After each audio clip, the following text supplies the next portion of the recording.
All right, Coach. We're live, man. What's going on?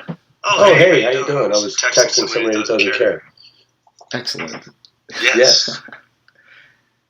All right, so this is kind of like experimental, right? Going through YouTube. Yeah, we're giving it a shot. We'll see how this works out for people. Let me just bring this up real quick. Yeah, no worries. See how it's going through to YouTube.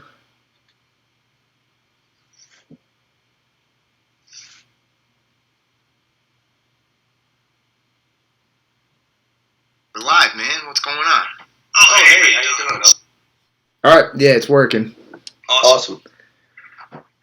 All right, dude. So, man, let's talk, right? So, strange times, huh? Barefoot. Very scary. Yeah, well, you know, we didn't have wheels back then, so we had everything was on pots. So, all right, let's get right to it, man. So, this is like a weird time, and I think it's scary for everybody. Like the idea of like having your freedoms taken away and like not being able to roam freely. The truth is, you still can roam, and you could do everything you need to do. And most of us don't spend that much time outside of our house anyway. But it's when somebody tells you can't go anywhere, you freak out. I get that. Yes. But the truth is, for us, for our community, this is a big deal, man, because Jiu-Jitsu is such a huge part of our lives, And that's what I want to talk about first. Like, I want to ask you, okay, because I know that, in the 13 years I've been training, like, full-time, I've had a lot of setbacks and reasons that I was off the mat for a while. What about you, man? Like, how long have you been training? Over 7 years now. Full-time this time. But I trained in the early 2000s. I trained for a while as well. And I was doing, at the time, it was called Joe Prioli, when he was around. He passed away in 2005, I think it was. He had a program called Jitsu, which was basically MMA. It was like the first instructional MMA program in the area, right? So they were over there in Maple Shade, which is now in JMA. What was that like? But I did it for the Jiu-Jitsu. I did it mostly for the Jiu-Jitsu. But it was fun. It was, I think 2 to 3 days a week was Jiu-Jitsu. There was a lot of Muay Thai involved. And then like a cardio class on a Wednesday, which was Jiu-Jitsu and MMA. And, Muay Thai. It was awesome. It was fun. It was fun. But unfortunately for me, I worked for a slave ship, and they needed me at the office 80 hours a week. And I had to stop. So from 2000, 2001 until I started back up in 2013, I think it was, full time. So I had a background. Yeah. In your 7 years of full time training, have you had any like major injuries, major like illness, like any setbacks that took you off the mat for, let's say, more than like 3 weeks? Well, aside from being asked to leave because I'm ugly. No, I look at it twofold. There's injury, and I think I need a break. I'll get to that. So when I had you old bastard, a year, what's that? Sergio's saying that there's a really hard echo coming from your side. My speaker's off. Let me turn this. Is that better? We'll find out. Yeah. It's hard to. Oh, you know what? I tell you what. Give me 1 second. Let me change my headset. There he goes. All right. While you do that, I'm going to talk about my time off the mat, and this is kind of well documented. Like, I wrote a lot about it. I talk about it all the time, and if you guys didn't know, like, I broke my shoulder, and I say that I broke my shoulder, but really the technical term is I had a grade 5 AC joint separation. So that's where like you land on your shoulder. And to put this in perspective, like when you go on WebMD, it only goes up to grade 3. So mine completely came off. It happened in the New York Open. I was fighting Mateus, who went on to have an illustrious career, and we were having a good fight. I have the video actually on a camcorder I just found. I'll post it for you guys. But I just went up and over, like he kind of went Tominagi off of like a triangle defense, And I tried cartwheeling out like an idiot. I should have just taken the sweep, and I landed on the tip of my shoulder, and boom, it just exploded. And I felt it right away. It's really weird. Like my arm went cold and like just kind of shot through my body. In my head, I'm 25 years old. I was like, oh, my shoulder came out. I'll keep fighting because I've seen Lethal Weapon. Like all you gotta do is hit your shoulder into a wall, and it goes right back in. And I kept fighting. That wasn't working. And take my back, and got choked. But turned out I had a really catastrophic injury, and like I'll show you guys pictures, but like my collarbone was kind of sticking up like this through my skin. So obviously that was a big deal. That kept me off the mat, and the prognosis was very, very scary. So when I went to the hospital in New York, they were like, "There's nothing we can do for you here." I mean, that was after about 4 hours of sitting around.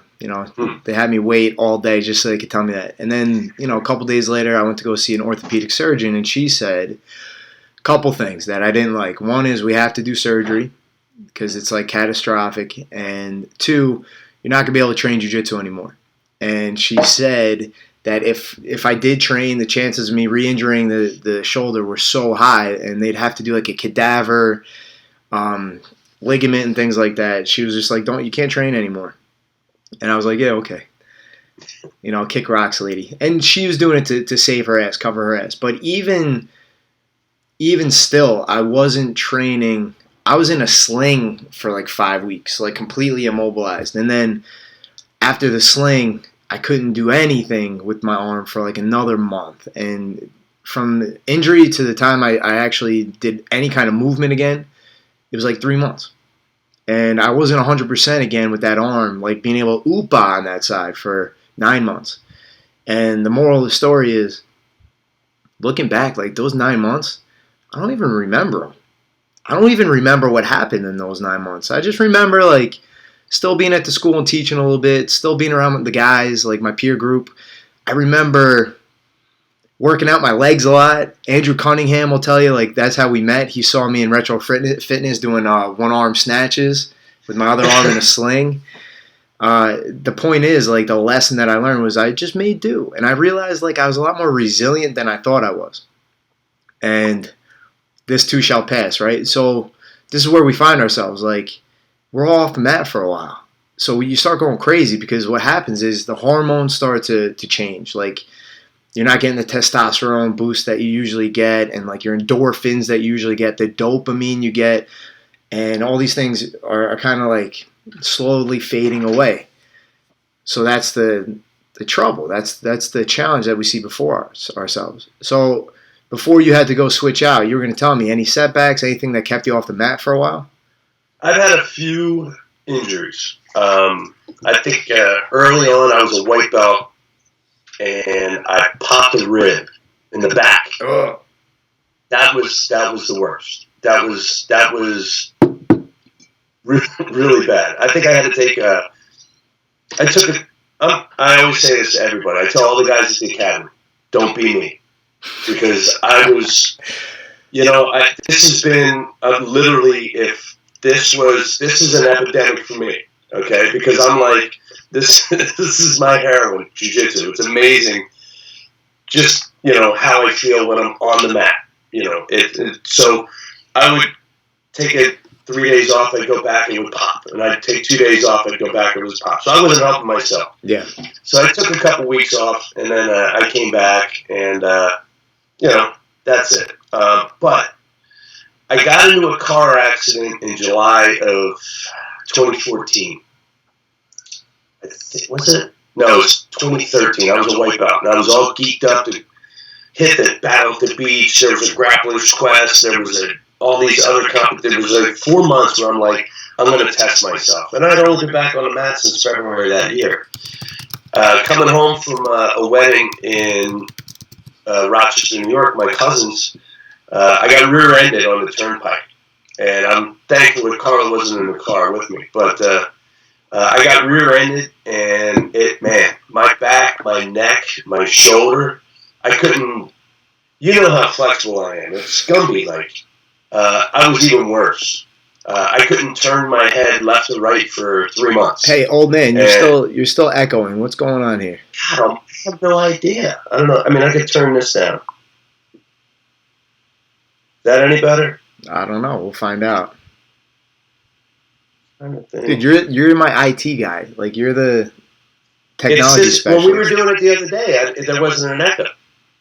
That's why I'm trying to figure it out. Maybe if I open this, I don't know. My voice reverberates. I don't know. So I was off the mat from basically the beginning of August till November, and that was the longest. And I was it was the week before Thanksgiving. The doctor was like, "Yeah, you can go back to training." So that weekend I was training, and I felt great. It was amazing how good I felt. Now, mind you, I wasn't training live, but I was still going to class and watching and trying to do stuff. I'd get on there and try movements the best I could, but I couldn't train live. So I was still doing that, but I wasn't training live, and that was the thing. How long was this? What was the time frame? I was probably, it was that? So about 3 months total. So you were off the mat for 3 months? Yeah, training live. For the most part, I would have to say I wasn't doing any live training. So yeah, it was 3 months. So that was a lot for me, man. Because especially, when I first started, when I started my phase 2, my real journey, that first week I was on the mat 5 days a week, and then even being beat up, I was I was still on the mat 5 days a week. You were definitely the example of what not to do. You train more and you train harder when you're hurt than you do when you're healthy. Yeah, you're an idiot. Yes, I am. So look up, dude. We want to see your face. Show us your face. Nobody wants to see this thing. All right, dude. Let me ask you this. So here's the deal, right? Like, I want to just point out, like, to everybody, because most of our students are white belts, blue belts, right? We got a lot of purple belts now. So in, like, the first 4 years of training, most people haven't experienced that huge setback yet. So for a lot of them, this is the first one. This is the first, like, dig deep, stay focused kind of thing. And we got to give them some advice, right? So here's the scary thing. I really don't want to, Jed, your beard blends nice into your shirt. It does. So here's the thing, like, it's only a week or two into, like, quarantine of not really training. And are you going crazy yet? If I miss one class, I usually go, oh, Jesus Christ, I missed the class. I'm going crazy. Like, luckily I'm doing everything I can. We filmed, like, a whole bunch of techniques. I've been editing. I'm racking my brain on how to, like, combat this and keep you guys, like, engaged. So at least I'm staying busy. Like, I'm not just sitting home. That's when you start going crazy. But our job is, like, what do we do to stay focused? What do we do to stay fit and disciplined? Yeah. Right? Like, how do you do that? And one of the most beneficial things for me is two things, and they seem like counterintuitive. One is begin with the end in mind, right? So we know eventually this is going to end. I don't think we really know when. Like, every day you're starting to see more and more that we don't know yet. Like, the next 2 weeks are going to tell us a lot about, like, are the protocols working, like the social distancing, and we're going to know what is like, when testing comes around, like, how many people are really infected, like, all that scary stuff. We don't know yet. And it's almost like I'd rather know the cold, hard facts, the scary numbers, than the whole, like, we don't know thing. That's harder to deal with. But, man, go into it knowing that one day it's going to end. Yeah. One day we're going to meet back up at the academy. Now, do you want to pull into the parking lot with your gi in your hand? And, like, when me and Tony are waiting in the window looking at you walking from the car, go, holy shit. Timmy gained 40 pounds, man. What happened to him? Do you want that to be you? No. And do you want to be in, like, your first couple classes, like, you can't even move your hips? No. So if you can think long term, like, the person that you want to be when this is over, when the dust settles, that's going to help you, like, day in and day out. And that's the second thing. Treat it day by day. Dave Kovar, one of my first mentors, would always say, if you take care of the days, the years take care of themselves, right? So what do you do every day? You got to do one thing every day, at least one thing. Did you stretch? Did you do solo drills, which I'm going to put out like a curriculum? We're doing a whole online course structure. Mm-hmm. Did you do kettlebells? Did you do calisthenics? Did you go for a run? Did you grab, if you have a roommate or a significant other, did you train with them? Did you drill? Every day you got to do one thing. And I think you'll be shocked that if you just do one thing every day, not only is the time going to go faster, you're going to feel better about it. And you might make gains. You might make gains. Who knows? What do you think, man? What's your advice? Like, what are you going to do to stay sane, stay fit, stay mobile? Keep moving. That's the thing, you know. I'm not, and the other thing is, I'm not eating crap. I'm trying not to eat crappy. That's the first thing. You know, I try not to in general, but now that I'm, you know, you're in this shelter and you got, oh, you know what, let me go grab a bag of this. Let me go, no, I'm not going to do that. You know, I still don't eat till noon and I take care of that. But movements, you know, I put that little video out of what I do, you know, and I just do little things like that. I keep moving. Obviously, when I'm doing it on my own, I'm putting a little more into it. I'm not breaking down what I'm doing. I've done the movements since I was 8 years old, most of them. So I keep doing those movements all the time. One of the other things, I'll take one of my older gis and I have a pull-up bar, and I grab the gi and I just do pull-ups with that. And then I'll do regular pull-ups and stuff like that, planks and movements and stuff like that. I always keep going back to, you know, I do the warm-up. You know, one of the things when we break down the warm-up is it's a functional warm-up. Everything you do in our warm-up is something you'll do almost every day in your journey. Right. You know, so just doing stuff like that, it's important. It's important. So it's repetitive motion. You think people could get by just doing the warm-up? You think that covers enough? I think you have to do more than tens. Yeah. I think so. I would say this, like, the truth is, there's in the jiu-jitsu community, there's like a love-hate relationship, and it's like split right down. It's bipartisan. Like, people's approach to the warm-up. There's people on this side who they don't warm up at all. Yeah. You walk onto the mat, finishing your coffee, you grab somebody, you start drilling, and you go. And then the other hand, there's like the guys with the 45-minute warm-up that when you're done, like you can barely like lift your head up. And I hate that warm-up. Like I agree. Guys, like, here's the thing. This is a good opportunity to address this. You're not going to get fit from our warm-up. The warm-up is designed to teach you movements that are going to help me when I'm explaining techniques to you, like figure fours, hip escapes, things like that. And it's enough to get your body moving so you don't blow out your ribs the first time you go for a hip toss.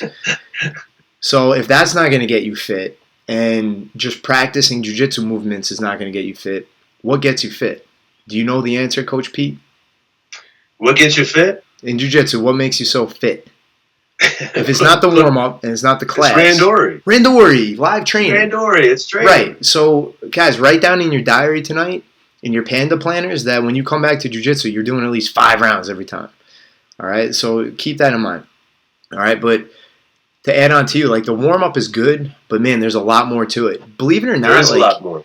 I think I might film my old school like karate warm-up we used to do, because it covers more bases than anything. And we got to like cover a lot of gaps right now, because we're not fighting another human. You're not lifting people up and dumping them. You're not passing the guard. Some of you guys weren't passing the guard before. But you're not fighting. So we got to cover some gaps. We'll figure that out. So let's see this, dude. So we'll cover that. Like, we're here to help you guys. Like, I got a lot of tools in like the shed, so to speak. Like, I've been around for a long time. A lot of stuff you could do at home. But let's talk about the more like metaphysical stuff, because that's going to be the challenge in the immediate, like, you know, near future. Man, people are going to feel isolated. People are going to feel lonely. And I kind of touched on it before. Like, there is a physical and like chemical aspect to what we do. So we love jiu-jitsu. People love jiu-jitsu. Why? Is it? Well, first off, because it's friggin' awesome. Yes. It's so much fun. It's the most fun you're ever going to have. Passing somebody's guard and hitting an armbar, it's like one of the most satisfying feelings you're ever going to feel. But, man, talk about like the community aspect. In your adult lives, where else do you have that kind of like connection? You don't. It's impossible to find friends that you get that tight with in your adult life. When you were 12, it was easy. When you were 12, kids were like playing ball. You just walked over. A week later, you guys were inseparable, best friends forever. And it's hard as an adult. You're not going to go to the bar, see some dudes, and go over and start chatting it up. And if you do, it's probably not going to end well. But jiu-jitsu is different. And there's a chemical aspect, I think, like the physical contact, touching another human, right? Like there's dopamine involved in that. And like the kid togetherness, like we're striving and suffering together. That's why like soldiers are so tight. And I'm not saying jiu-jitsu is war. It's not. But it's in the same kind of vein, right? That brings everybody together. So right now, that's kind of been ripped away from us. Luckily, we have this. Like me and Pete have been talking almost every night. And I miss him. I miss the old bastard. Like at least I get to see him though. Like we have the ability to do this. So I'm asking you guys, even if you're not like technologically savvy and you're not prone to being on social media, keep the community strong because the jiu-jitsu is going to be there. Let's not let the community aspect die out because people need that, man. They need it more than they need a knee slide guard pass. So what do you think, man? Pete, what do you think? You're probably the number one community builder that I've ever met. And part of that is like your nature. You're like a friggin' Labrador. What are you doing? Are you scratching your leg or are you scratching a dog? I'm scratching a dog. All right. There's Fletcher. Oh, there you go. So that's my point, man. Like, and then here comes Jackass as soon as I said his name. What do you think it is? Why do people miss jiu-jitsu so much? And why are you so good at building community? Why am I? Well, I'm striving for my goal when I retire to be a greeter at Walmart, and I figure this is a better place than ever to start. No, man. You know what? I'm just appreciative. Let me see your face, and dude. I don't even want to touch. We can't see your face. I don't even want to touch them. I'm tired of seeing your hat. I know it's a nice hat. I'll take the hat. It's a great hat. I think, and I know for myself, the community, and it's like this. Let's boil it down to dollars and cents in this aspect. If you go somewhere every day and everybody's got a miserable look on their face, and everybody's like, oh, I guess we're doing another round. The professor's going to teach us this. And who wants to go there? Who wants to go there? Nobody wants to go someplace where they're miserable. People go to jobs that are miserable. They change jobs.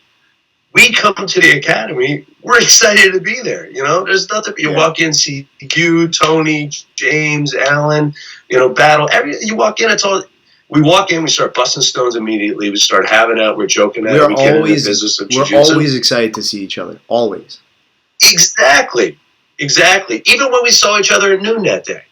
And then it's walked in, man, we got after at noon today, or we got after at 11 o'clock, the advanced nogi, we got after, it was great. Man, I am beat up, But we have that common bond. We're there, Right. And it doesn't even have to be that class. It could be any class, fundamentals class. Man, you get a couple good rolls. Intermediate class, you get a couple good rolls. But we have the community of, and I think this is what separates us from other schools. And I've had other people tell us this and tell me this. It's just different. It's just different. You walk in and nobody's putting on a fake face. Nobody's got their clown mask on or whatever. No, it's authentic. Genuine. It's organic. Yes, we're happy to see everybody. We have the ability to share something that how many people get to do? No one. But we have the privilege to share it. So let me ask you this. I think everybody would agree that like you're obviously one of the pillars of the school. You're obviously one of the most important aspects of the school. But you're like the most jovial guy. Like we pick on you a little bit, but you're a great sport. You bring people together. You're selfless. All these things that you're flexible. You're mobile. You're young and vibrant, and we love you for that. Let me ask you this, dude. What do you think we can do moving forward to keep your influence, guys like you? How do we still have guys like you influencing our community? Like, how can we keep that going through quarantine, through like social distancing, and before we get back to the mat? Like, how do we still have this like connection? It's good. Well, effort.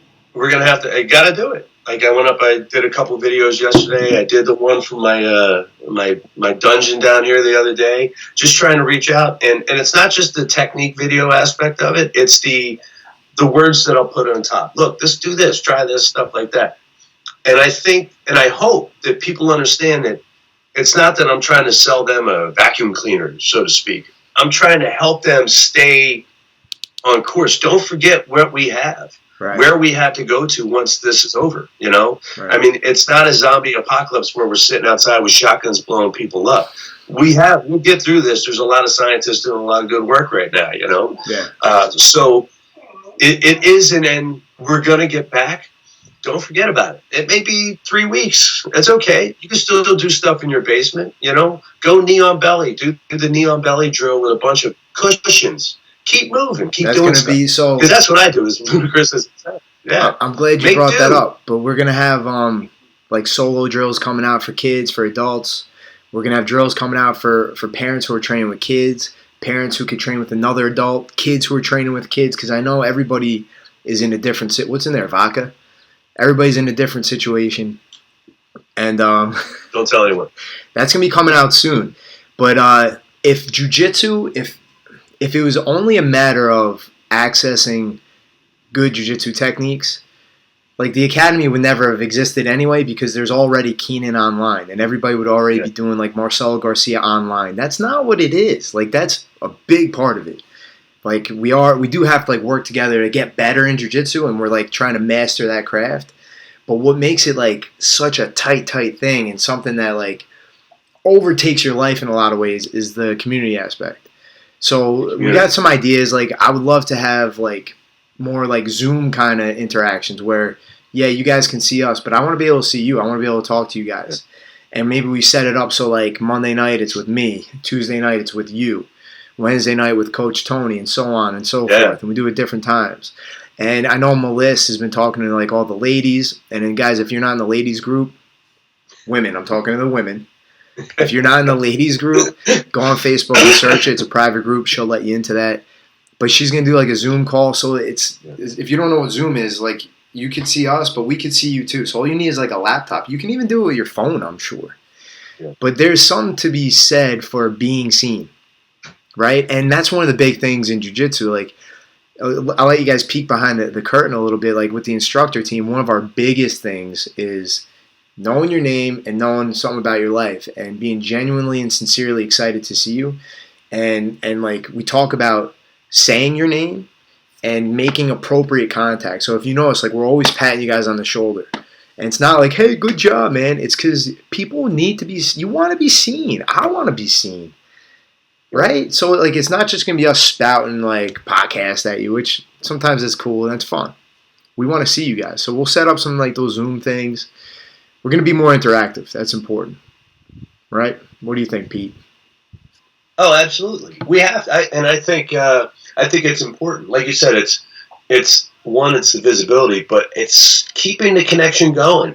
I think the fact that we're doing what we're doing right now, we've been talking all week about setting this up. And it's not for you and I to talk. We've talked enough.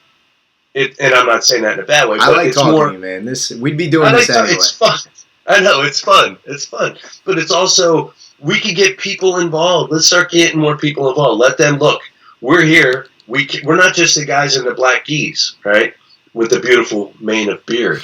We're the people here that we care. We want you. We want you. And like I think you've said it with us. Your goal is to make us better than you. Our goals as coaches is to want everybody to be better than us. And man, that's happening.